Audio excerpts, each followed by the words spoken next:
Hi, I'm Jane Oak, an immigration attorney who has provided professional experience in caring legal services in Southern California for the last 18 years. The content in this video is not meant to be legal advice.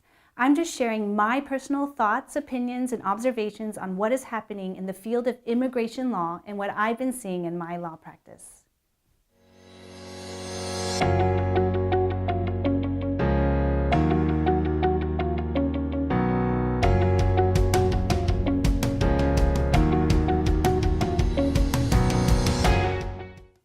In this video, I'll discuss reciprocity policies between China and the US. Recently, the US has been aggressively pressuring China in the areas of trade and investments in the US. As part of this reciprocity policy, the US would treat Chinese investment in certain sectors the same way that China treats American investments in similar sectors.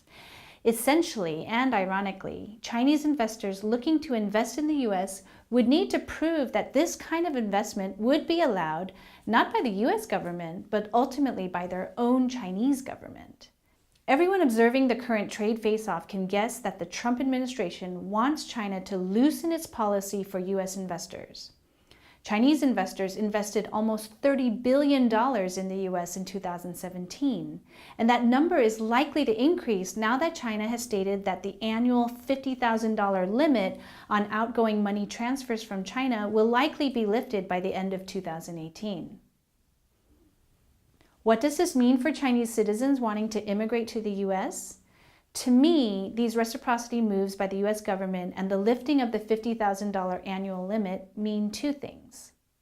One, more Chinese investment-related immigration into the US in the immediate future. If it becomes easier for Chinese investors to move money out of China, this might motivate more Chinese investment into the US. There are a few immigration benefits, such as the E-2 and L-1 visas, and the EB-1 and EB-5 green cards that are relatively easy to obtain with the right amount of investment capital. With increased investment, I predict that more immigration applications will also be filed, leading to much longer wait times for these immigration benefits. We're already seeing retrogression for Chinese green card applications across almost every category. 2. Less Chinese investment and immigration into the US in the next few years. If China and the US continue to make investment difficult for each other with reciprocity policies, the US could quickly become an unattractive target for Chinese investors.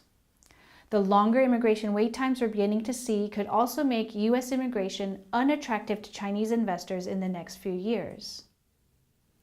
What does this mean for Chinese citizens who are interested in US immigration right now?